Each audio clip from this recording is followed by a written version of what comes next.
Open office plans. Emphasis on collaboration. We're told that 2 heads are better than 1, but sometimes we just need to get our 1 head to get focused and do some heads down work. That's why today we've got 7 strategies to limit interruptions and distractions when you've got to get stuff done.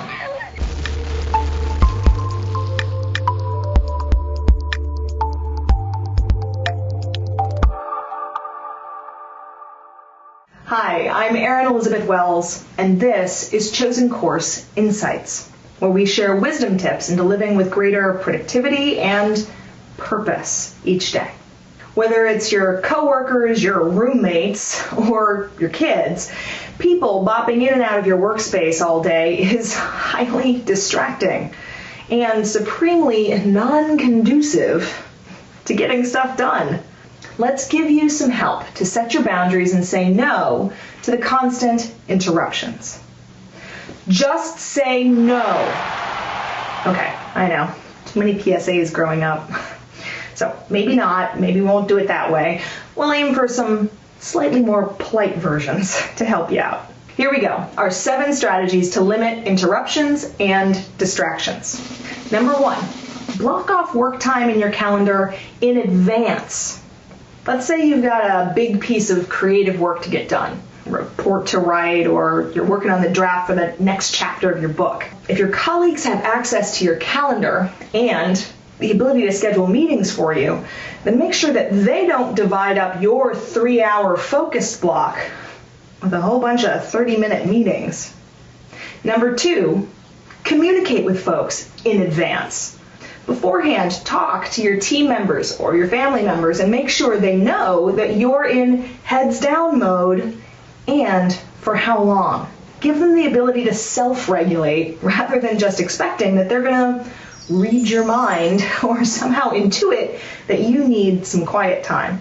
Number 3, close the door, or better yet, leave the building. Sometimes the best thing to do is to get out of Dodge and make it harder for them to find you. Closing the door is a good clue too when you've got too much stuff to pack up and work elsewhere. Or maybe you work for one of those highly secretive jobs where they don't let you take stuff out of the building.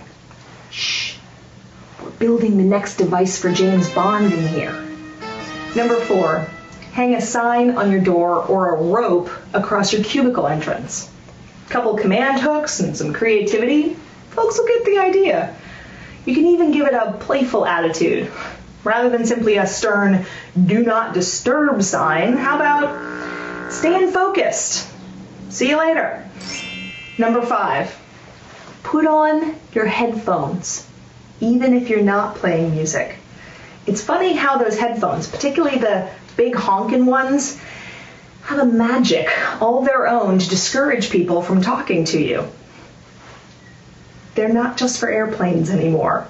Number 6, turn off your email notifications. I think you should do this regardless of whether it's focus time or not. Turn off the little dings, bings, and zings that interrupt you virtually all day, and maybe even close that window or that program so it's harder to suck yourself back into the lost world of other people's agendas. And finally, for the win, number 7, turn off your phone ringers.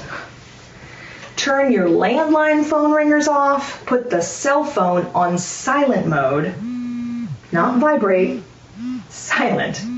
In fact, stick it into the bottom of your bag or someplace you'd have to dig hard to find it again and get lost in Facebook.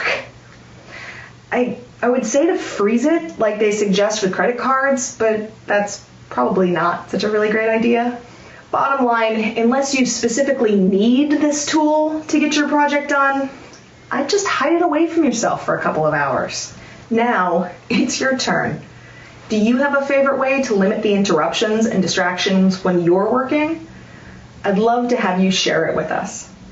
Head on over to chosencourse.com/blog and share your best solutions in the comments there to continue this conversation. Get involved.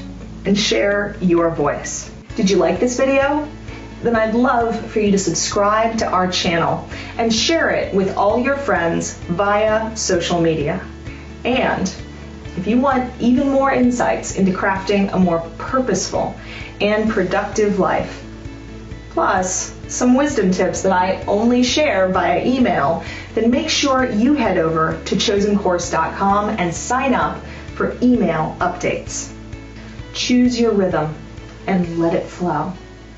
By living each day with intention, you will always show up for life as your best self. Thank you so much for watching. I'm Erin Elizabeth Wells, and I'll see you back here next time for Chosen Course Insights.